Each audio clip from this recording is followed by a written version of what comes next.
All right, let's dive into something that might just completely change how you look at your relationship. It's this idea called the mirror effect, and it's all about what your partner's behavior is actually telling you about yourself. It's a pretty powerful concept, so let's get right into it. So, let's start with a question. And be honest with yourself here. Have you ever kind of looked over at someone else's partner and just thought, wow, they seem to have it all figured out? Maybe they look more beautiful, more caring. They've got this incredible energy, right? A real spark. It's a thought that crosses a lot of our minds. But what if that whole comparison is just wrong from the get-go? What if your partner isn't the problem at all, but is actually a reflection? This one idea is the entire heart of what we're talking about today. Your partner is literally the mirror of your attitude. Let's unpack what that really means. Okay, so this brings us to our first big idea, the illusion of better. It's so easy to fall into this trap of, diagnosing our own relationship by looking at everyone else's. But as we're about to see, that diagnosis is almost always flawed. You know how the fantasy plays out, right? Over here, you've got the other partner. They're vibrant, they're full of energy, super affectionate. And then, without even saying it, the implication is that your partner is, well, the opposite of that. It's such an easy comparison to make, and it can plant a lot of seeds of doubt. But there's a huge twist here. And here it is.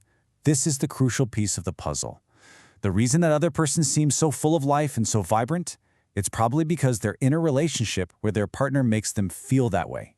See how that just flips the whole perspective? It's not about their qualities, it's about their partner's actions. And that leads us directly to the core concept. Your partner is the most honest, unfiltered mirror you will ever find. Their behavior isn't just happening out of nowhere. It's a direct response, a reflection of the atmosphere that you are creating. So yeah, we're calling this the mirror effect. And the principle is simple, but it's really profound. If you don't like what you see in the mirror, you can't just yell at the reflection to change. It doesn't work that way, right? You have to change the thing that's being reflected. You have to start with yourself.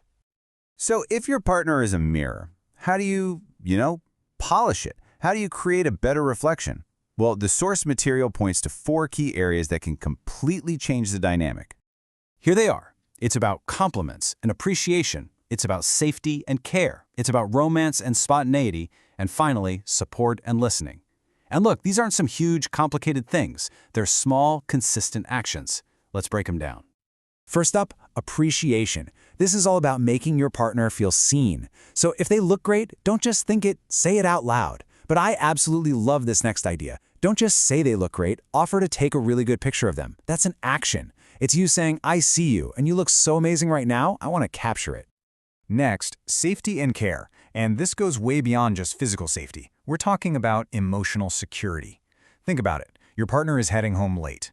Just saying something simple like, hey, if you feel any threat at all, call me, sends such a powerful message. It says, I'm thinking about you and your well-being, even when I'm not right there with you. That's how you build real trust. Okay, key number 3, romance and spontaneity.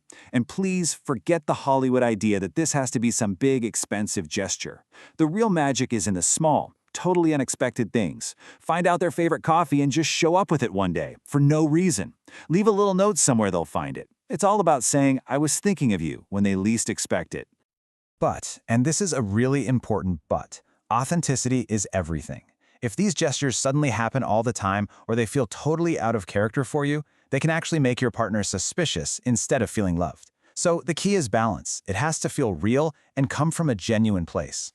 And this brings us to our 4th key, and honestly, this might be the most crucial one of all, support. When your partner comes to you after a tough day, our first instinct is usually to jump in and try to fix it, right? But look at the difference here. What's not helpful? Giving advice, trying to solve their problem for them. What is helpful? Start with a hug. Ask if they want to talk about it. And if they do, your only job is to just listen. That's it.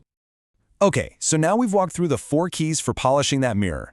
Let's bring it all back to the main idea, which is learning how to actually read the reflection that your partner is showing you. This is where the mirror gets brutally honest. Let's look at these connections. If your partner seems rude or sharp with you, the mirror might be showing you that they don't feel emotionally safe with you. If they're silent and withdrawn, maybe it's because they feel like they're not being heard, and the hardest one to face. If they're crying, you have to ask yourself, did I cause that? This isn't about placing blame, it's about seeing the cause and effect. So here's the ultimate takeaway. It is so easy to focus on your partner's behavior, the surface level stuff, the symptom. But the real work, the thing that actually creates change, happens when you turn that focus inward. You have to look at yourself and your own actions first. That is where all your power to change the relationship really is. And that brings us to the end. It leaves us with one final, really powerful question for you to think about. If your relationship truly is a reflection of you, take a good, honest look. What do you see in the mirror?